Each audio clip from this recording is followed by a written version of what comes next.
Hello, I'm Robert, volunteer fact checker and helping if you're scared of many things. And in this video, I'm just going to go through what the experts say. And the idea of this is that you just read what the experts say themselves, yourself. Now, it would take a long time to read out all the quotes here, so I'm not going to do that. I'm just going to pick out a few sentences from each one and some of the highlights. So, even today, most people I help, they just don't have a clue that Putin made the decision to invade Ukraine early in 2021, or possibly as early as the first half of 2020. And according to some US CIA analysts. And as I said in the introduction, mainstream media, they almost never cover this, especially in recent years, somewhat more in the very beginning, in early 2022, and most people I help have just not heard of this at all. And think how different the news stories would be if this was on the news and they're talking about this all the time. So just listen to what the experts say.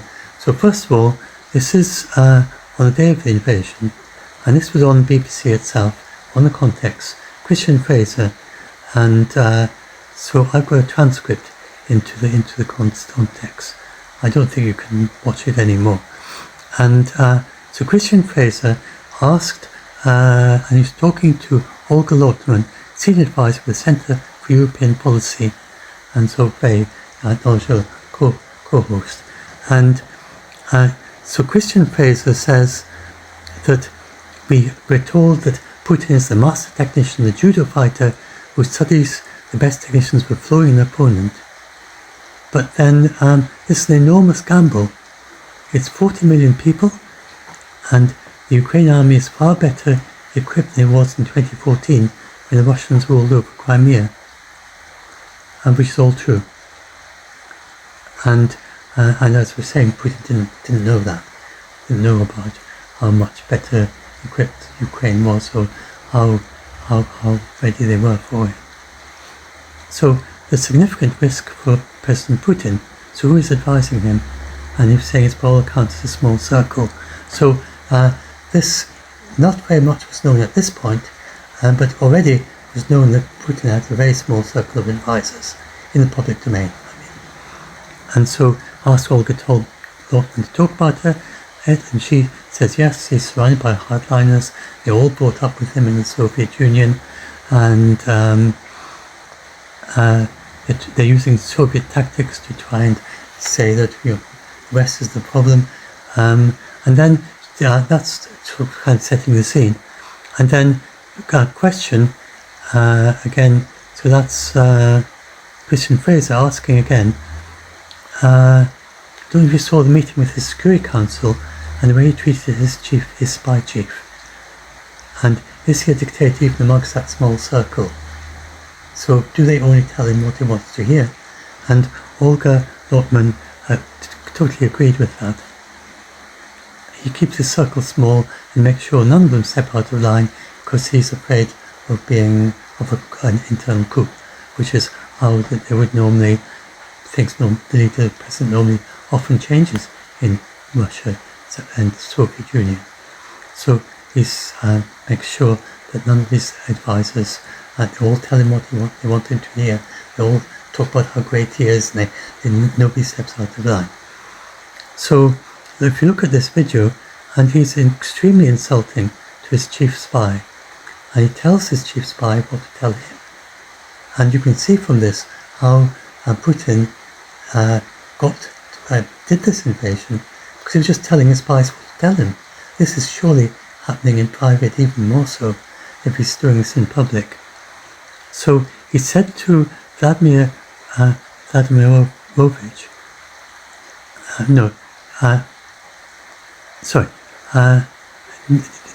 Narishkin, the chief spy, and he said that I believe we're simply obliged to act in this way. I would agree that we should give the Western partners one last chance to compel Kiev. And this is this was the, I forgot to give the context here. This was not for the invasion itself. This is for the declaration of that the areas of the separatist areas of Luhansk and Donetsk were separate from Ukraine.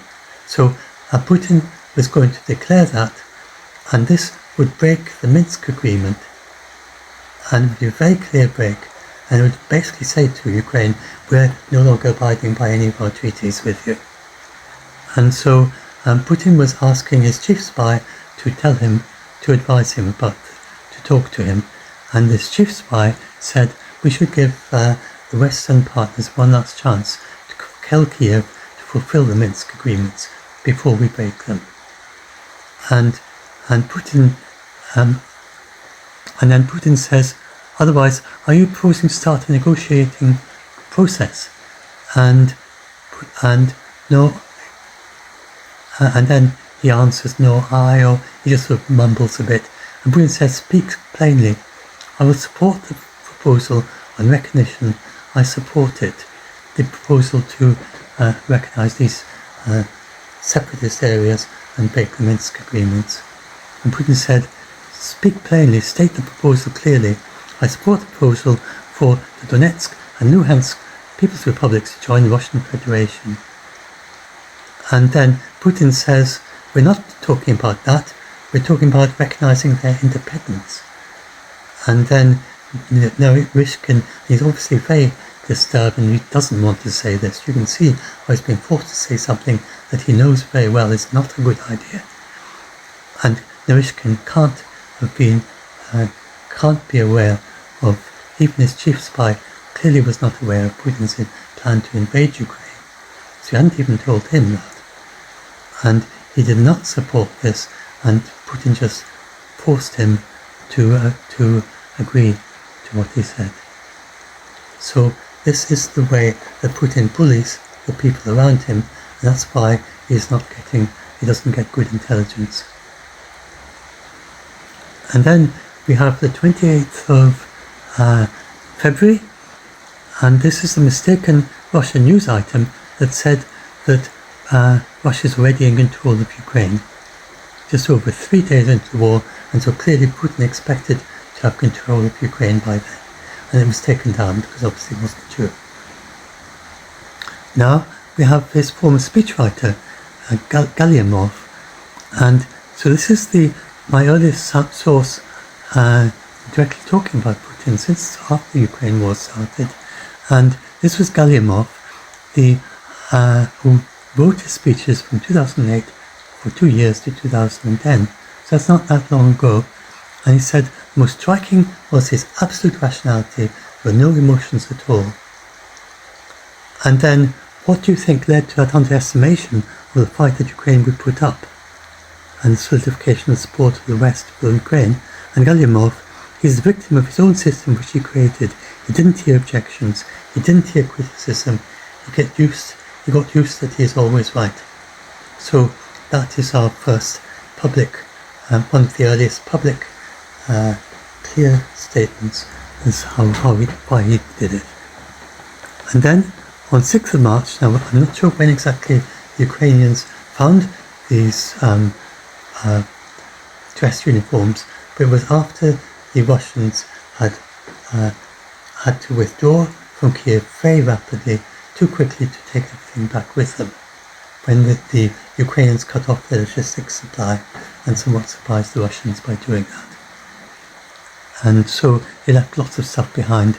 And so this is about how, first of all, we heard on 6th of March, I don't know if you're aware of this, it was actually a bit funny the way they prepared, funny yet deeply tragic, that's Zelensky. And the tanks were supposed to roll through on the 3rd or 4th day and just have a victory parade. And it was funny as well as tragic because Zelensky knew perfectly well that there's no way that was even remotely possible. And it just showed that Putin had completely no idea of the situation in Ukraine at the time of the invasion, that he could have thought that Russian tanks could just roll into Ukraine and have a victory parade, no matter what had happened in the previous few days. And here are then you've got the photographs shared on the 7th of March. And I think, open a new tab. Oh, no, that's the press conference. Sorry, not the actual photographs, I think. So, if any of you have been in the liberated cities and towns of Irpin, Bucha, Ivankov and Bakari, you saw how many vehicles are left there by the enemy. So left loads of gear behind. And then we find some best parade uniforms there. So that was on May the photographs were on 7th of March. And May the 16th, that should be another title. So do we have the photographs there? Yes, there we are. Yes, we do have the photographs. Sorry. So those are the photographs of the dress uniforms that the Russians left behind. They're colourful uniforms that you would never wear to a battle with all the decorations and so on. And this, I think, is a photograph of where they found them. It was in a building that was burning down, and they managed to rescue some of them. So, and then on May the 16th, there's a bit more about that, about the parade uniforms, so I should make that into a title. Then we have August 2022, we find out that the Russian spy agency did extensive polls of Ukrainians, which showed they would resist, but then they told it, so we actually got the poll results, but these are not the results that Putin saw. And they told Putin falsely that Ukrainians would welcome the tanks with flowers, and that Russia would topple the government in days. And this report is based on secret materials that were examined by the Washington Post, of some of the secret material that later on Russia later used, and but the Washington Post got to see some of it earlier on. And then this is about the polls, and the polls showed that large segments of Ukraine's population were prepared to resist Russian encroachment, and any expectation that Russian forces would be greeted as liberators was unfounded. That's what the polls said. But what they told Putin was that the Ukrainians are fed up with Zelensky and they're going to welcome the tanks with flowers. And so, adhering to those erroneous assumptions, the officials told the Washington Post, then FSB planned this war based on the lightning assault on Kiev would top the government in a matter of days. Zelensky would be dead, captured in exile, and with a political vacuum, FSB agents to fill. And instead, the operatives who got there, they had to retreat alongside the Russian forces, and they, instead of presiding over the formation of a new government, so the FSB were there in Ukraine, and they were expecting to form a new government, and instead they now face difficult questions in Moscow about what its long operations and the very expensive spies that they did, what they accomplished, but there's nothing. So this is about the polls. Just 2% would see such a scenario as liberation. 84% would regard it as occupation in the polls. Now, second poll, more serious question at the end was, are you ready to defend Ukraine in the event of such a necessity? At the end of the second poll that the Russians commissioned, and it said over 48% said they were ready to defend Ukraine. So that's what the polls really said. So then, in November, he expected to take control of Ukraine within 10 days, and there's no plan B. So in November 2022, that's when Russia, which I already mentioned in the introduction, they published the result of their research, and they found, and one of the, so this is from Ed Arnold, so a research fellow at RUSI, interviewed by the Imperial War Museum, and said what became very obvious, there was no plan B. As soon as the plan A failed, they just could not switch to plan B because they didn't have one, because they were sure they'd succeed. They were so secure they didn't have a plan B. As I said, the military planning would never do that. This comes from the spying. And then 7th of December, we now go to, so I talked about Rusi in the introduction, so I don't need to go into that and I talk more later in the blog post, but that's just quick bit there. They had no plan B and they decided to invade, at least by spring 2021. That's what Rusi found. And now we go to 7th of December, and this is the BBC Sounds and the experts interviewed by the BBC. And this one BBC Sounds, but I've never seen this on just a couple of, it's very rarely touched in the mainstream media and BBC. BBC Sounds in 2022, this material that they have, it is publicly, any of you can go there, it hasn't been removed, it's still there, you can just go and listen to these, I've got the link there, you can just go there and listen to it. And these experts that the BBC interviewed and said, so here's Owen Matthews, and he explained that his decision, on 2 occasions, Ukrainian regular and Russian regular troops actually fought, and Ukrainians were quickly routed easily by camouflaged small Russian force. And in the 8 years since then, Russia's poured 7% of its GDP, which is enormous, into its military. So he's been building up the army, he's been told it's much stronger than it was, and it had kicked out the Ukrainians easily twice before. So what question could there be that he's going to come in again with a much stronger army, with what he thought was a perfect plan? But he was confident it was certain was a perfect plan, and just go ahead and do it. And he expected no resistance whatsoever to speak of. And then on 14th of December, so he expected a quick run to Kiev, which would take the capital, perhaps arrest President Zelensky, and that didn't happen. And also, in the mobilization speech, his rhetoric, and I talk about his bluffs here, but his rhetorics tend to be in reverse proportion to the actual likelihood of use. So the more that Putin hypes up his rhetoric and say the most extraordinary things are going to happen, then the more reverse proportion means that the less the possibility that he will actually do anything. So if you hear Putin saying the most outrageous claims, like consequences you've never experienced before, then that means he's going to do nothing. The more he gets hyped up, the less he does. Whereas if he says something quite modest, then it's possible he might do it. So he said his bluffs are just to try and defy the West. And he says there's no sign that Putin's a kind of madman or ideologue who essentially would be happy to see the world burn. That's an hyperbole, but this may be not the place to go into that. But nuclear war does not has much more limited effect than people realise. But he's never going to start a nuclear war.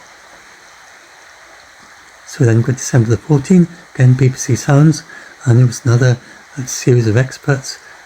So this was Bridget Kendall, former BBC Moscow diplomatic correspondent, and now Master Peterhouse in Cambridge.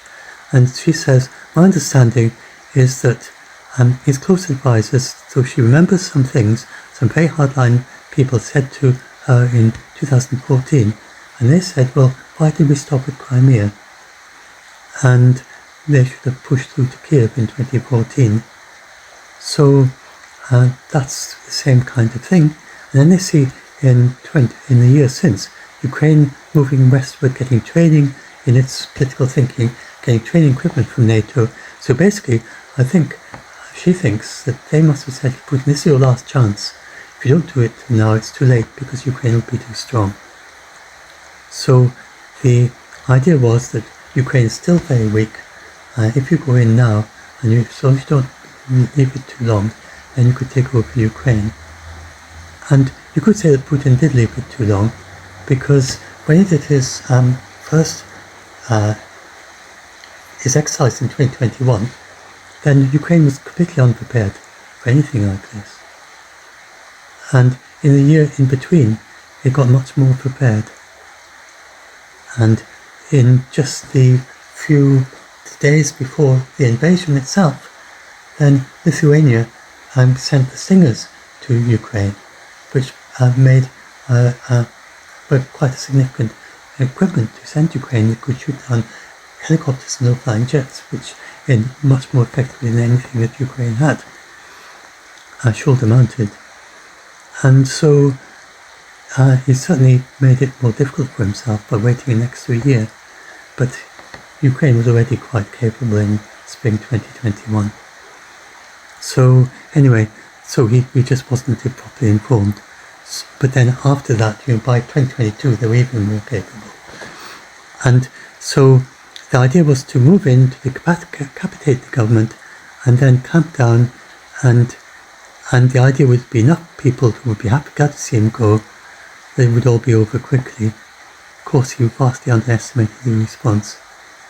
And then about how ill-prepared the Russian military were for this.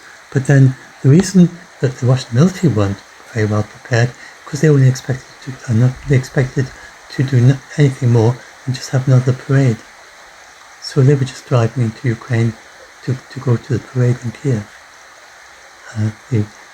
So when the Russians were driving in and they asked the way from passing by, they stopped and asked Ukrainians how to get to Kiev. They were basically asking the way to go to Kiev to join what they expected to be a victory parade there. And of course, instead they started being attacked. And now we've got the Institute for the Study of Wars. That's a separate, based on open source material. They say that Russia thus likely made a decision to begin setting conditions for the invasion sometime in late 2020 or early 2021. This is different from Russia. It's another very respected. It's open source, using only open source material, so they don't use secret material like Russia does.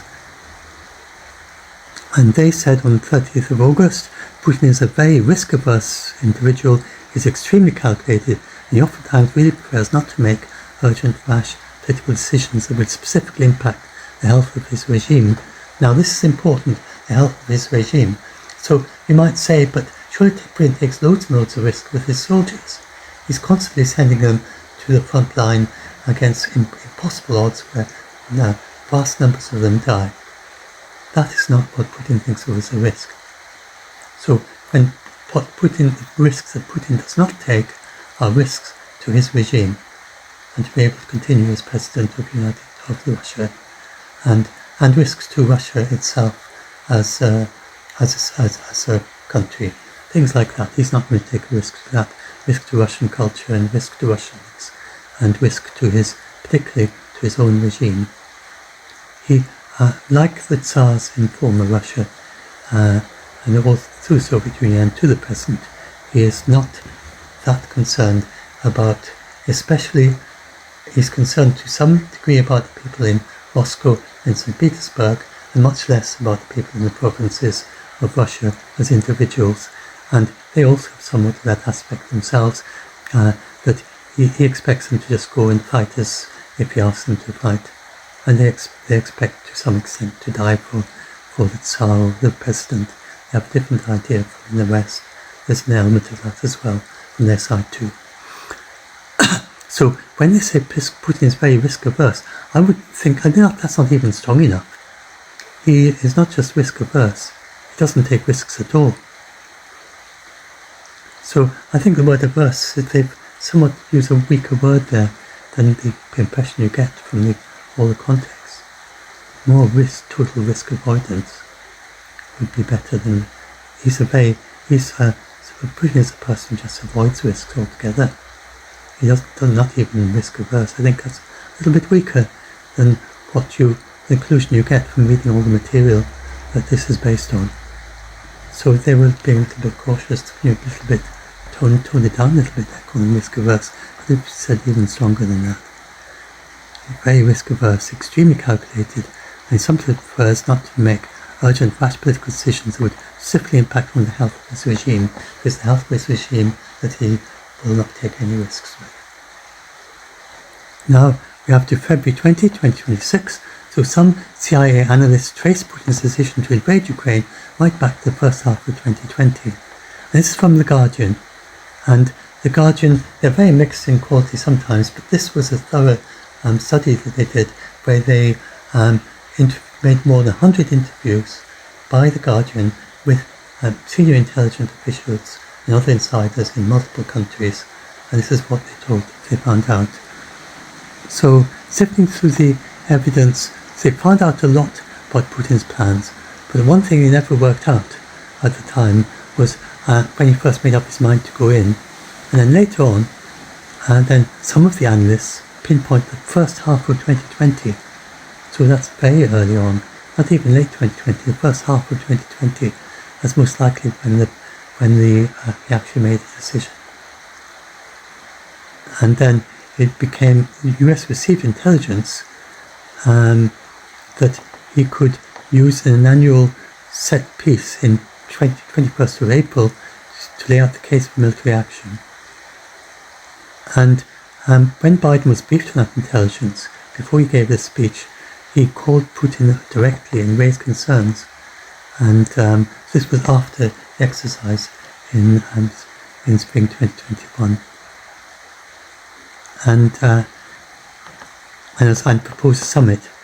And then when Putin did give the speech, it was less bellicose than they expected. And then a day later, well, that was during the exercises, and a day later the Russian army announced its military exercises were over.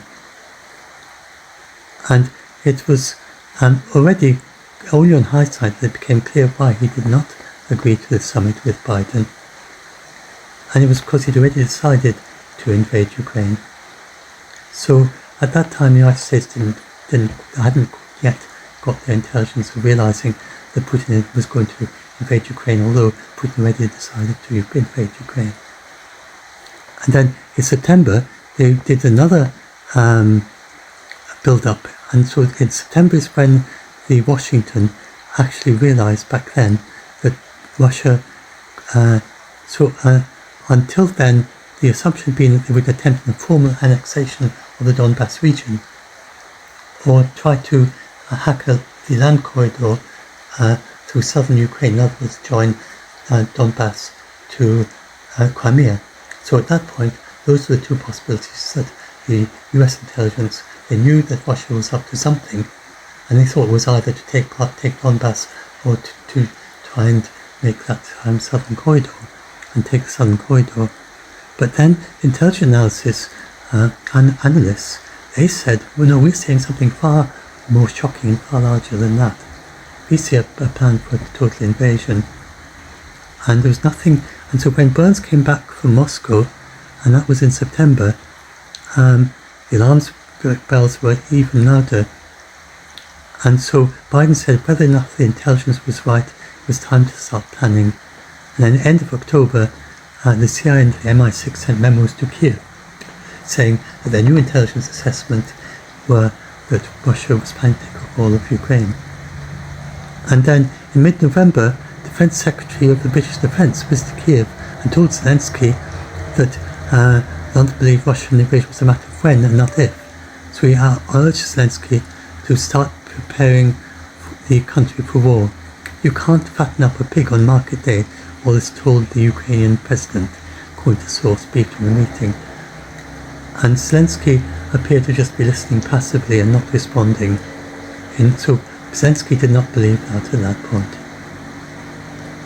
And then this is an interview, so that's all came up from, so that all there is the CIA analyst talking to The Guardian and what the CIA had found out. So they knew by end of October 2021 that Russia was going to invade Ukraine and take it over. And they tried to alert Zelensky, but he wasn't listening. He was in passive mode. He was listening, but he wasn't paying it. He wasn't engaging with what they said.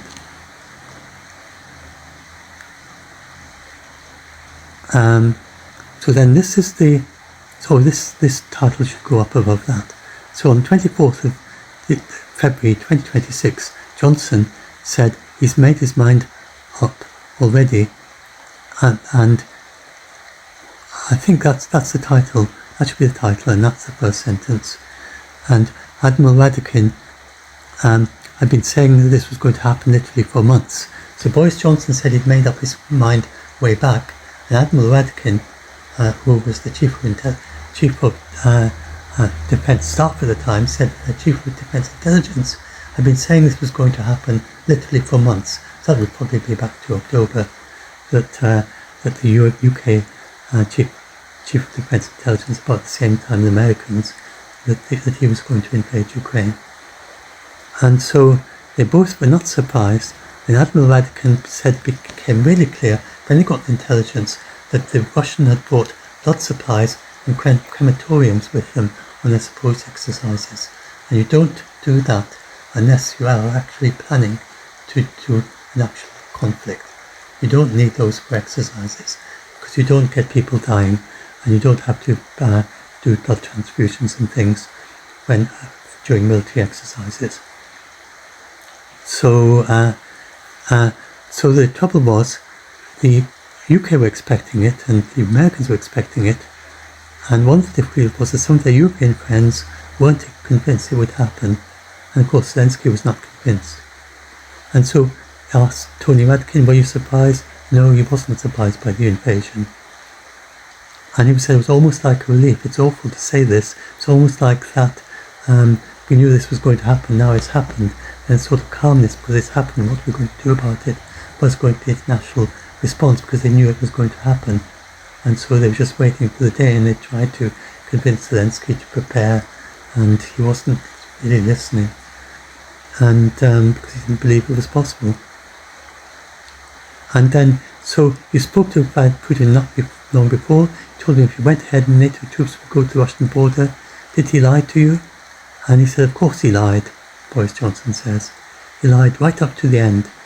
I mean, looking back, I don't think there was any way of stopping him, in the sense that he'd made his mind up way back.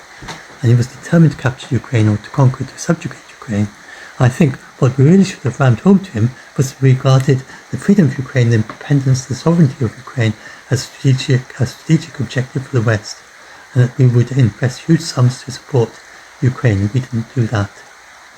And so that was Boris Johnson's main regret, was that when he was Prime Minister in the United Kingdom, he did not lay out plainly and clearly to Putin that if he invaded Ukraine, that the United Kingdom would be strongly behind Ukraine and would supply them with equipment and funding and everything.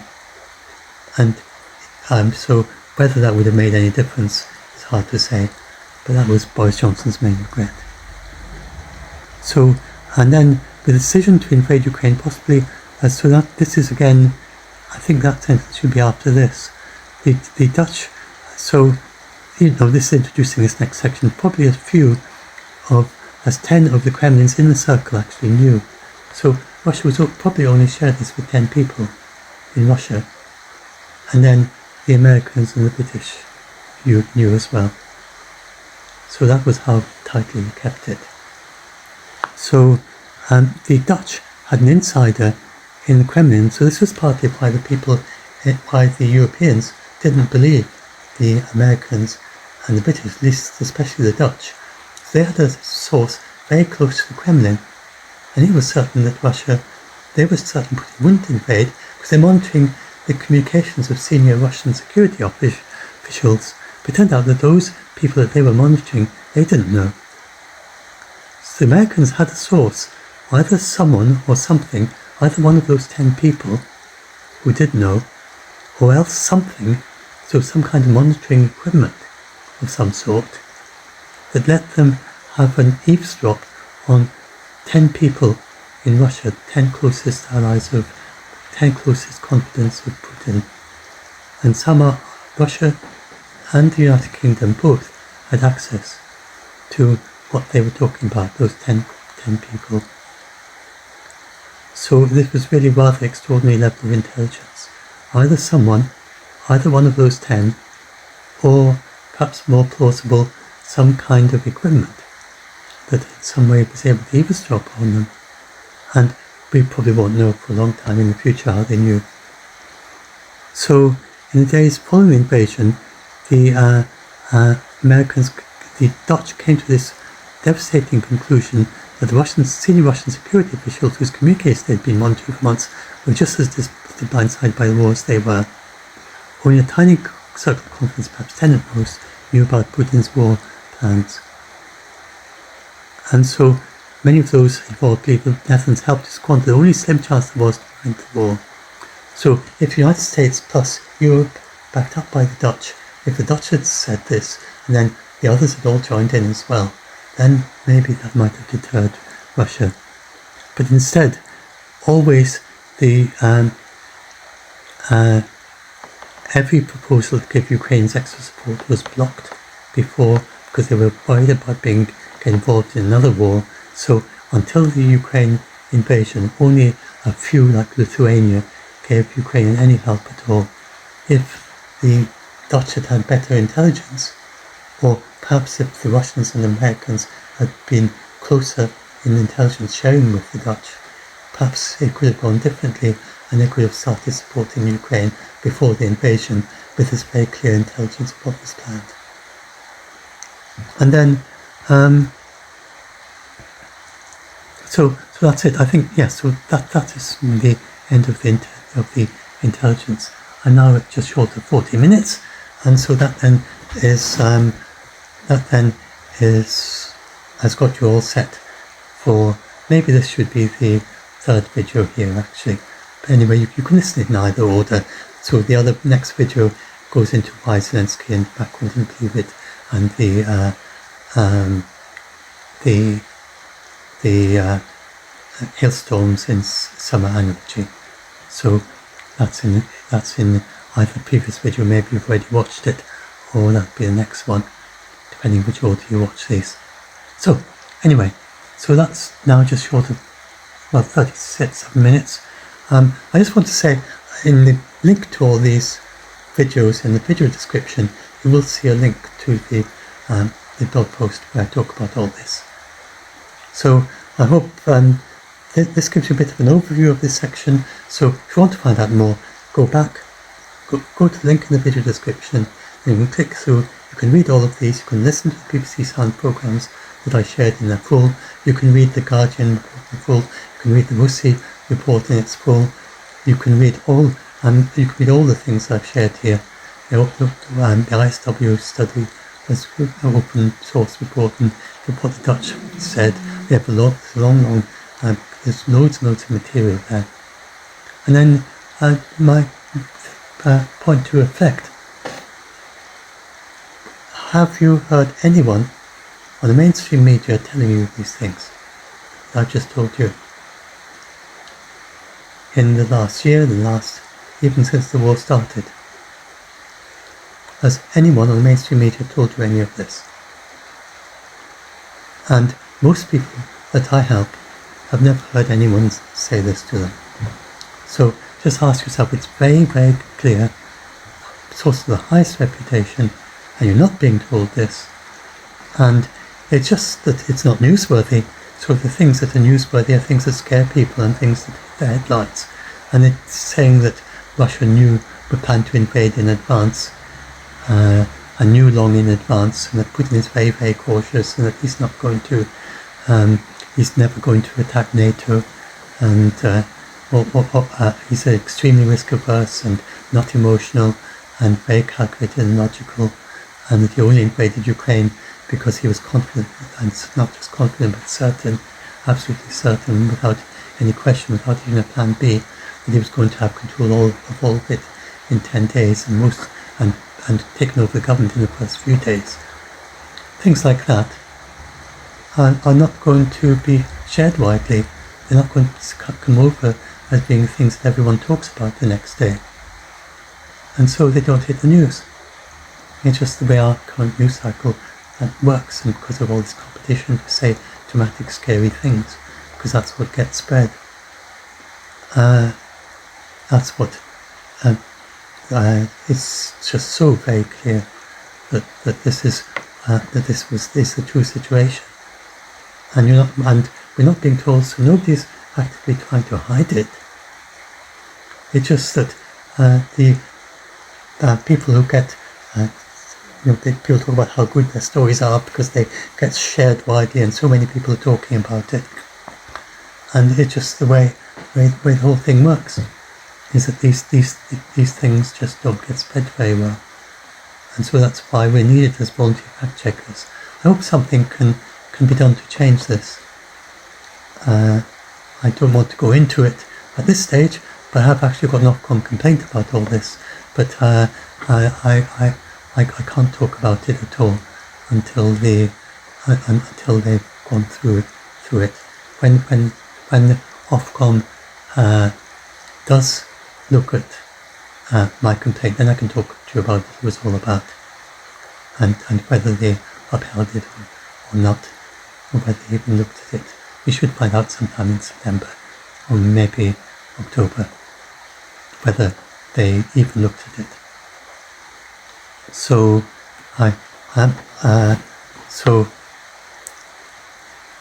we'll just see what happens about that. So I just mentioning that. So I do very much hope that this changes, and I'm doing what I can through the Ofcom complaint process. And I won't go into any more details at this stage, and we'll see if it comes to anything.